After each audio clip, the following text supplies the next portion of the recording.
they've decided to reward you with more work. Because capitalism.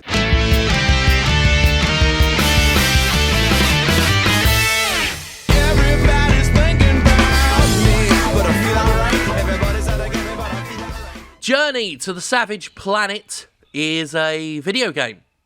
Now, let's establish that first and foremost. It's a game. What you can buy and play it. You can play it right now if you want, after you've bought it. You can't just, like, get off the computer right now and play it. Mind you, if you play the computer version, you don't want to get off the computer at all.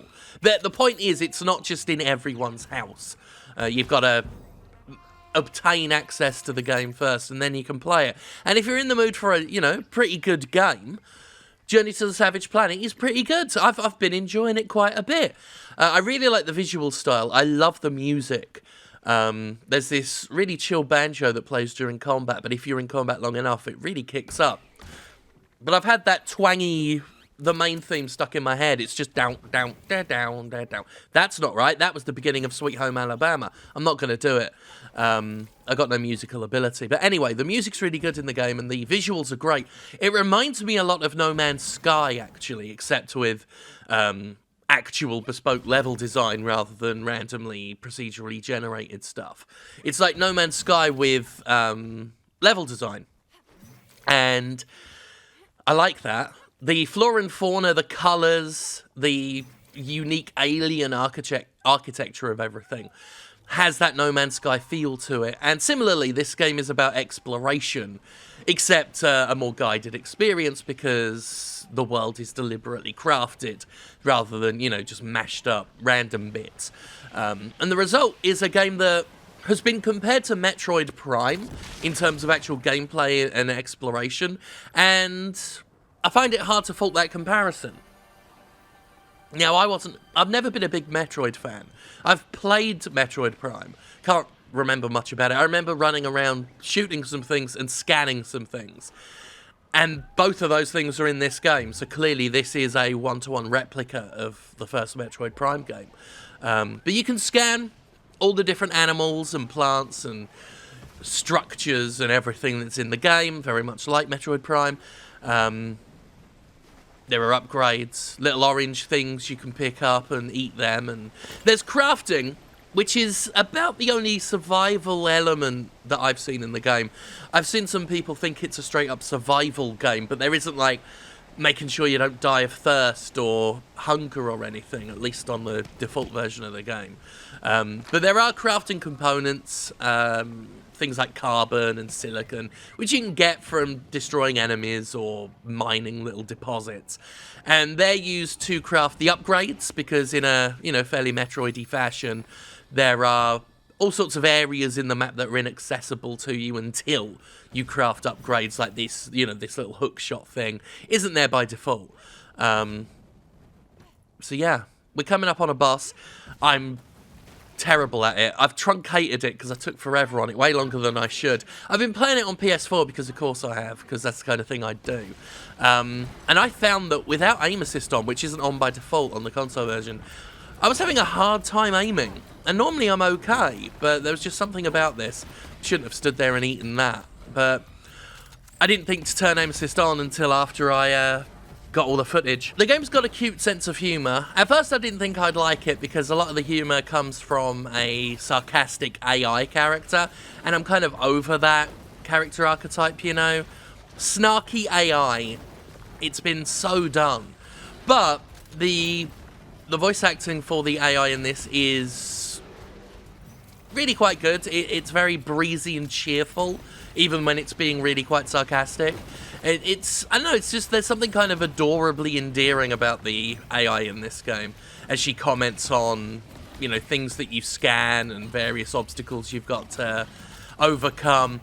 There are live action videos that play in your home spaceship. It's not a home spaceship. It's called a Javelin, but it's your spacecraft that lands on the planet, on the, the titular Savage Planet. And there's a video screen that plays live action videos that are all like fake commercials. They clearly had a lot of fun with that. There's quite a bit of, satire of space capitalism. And if that's something that we see more of following The Outer Worlds, then I'm here for it. I'm here for more video game takedowns of space capitalism. Specifically space capitalism. You see some scanning here. Sometimes the snap on the scan can be annoying. You know, it was snapping onto something I already scanned when I tried to scan the big thing that looks like a big purple victory bell but with Cthulhu tentacles. I really like the art direction of this game. You see what I mean about like color-wise and geography-wise. There is a real No Man's Sky flavour to it. Except it's not like that game much at all in terms of mechanics, in that there are some. It's an affordable, non-big budget Metroid Prime with a No Man's Sky aesthetic and a sense of humour that neither of those games have. A very silly sense of humour. It's one of them games that the humour is quite dorky, and I'm okay with that. And also the little puffer birds that run around. Like, they really nailed their, like, what would be the breakout character, the iconic, like their version of the slimes from Dragon Quest or something. The mascot character is the puffer bird. Little round birds, giant bug eyes, little beaks. Every time you scan a different variant of it, the scanner will tell you it loves you in some way, shape or form. You can shoot them and get things out of them. Obviously, they're like the perpetual victims of the game. I love the little puffer birds. If they make them, I want them, right? If they make little toys of them, I want toy puffer bird. And I want a toy meat buddy. That's one of the live action adverts. There's a meat buddy. It's horrible. You'll like it. Meat scraps, fat, and gristle finding its way to your trash? What a waste! Or even worse, the toilet? Disgusting! Put a smile on your face using your meat waste with Meat Buddy, the reconstituted cuddly companion from Slimo. Just take your animal-based waste products, rotten flesh, and laboratory-grown proteins and simply toss in the hopper. Choose the number and type of appendages, and in just 4 short Cly chips, your new best friend will emerge, ready to cuddle. Meat Buddy, the snuggly playmate from Slimo.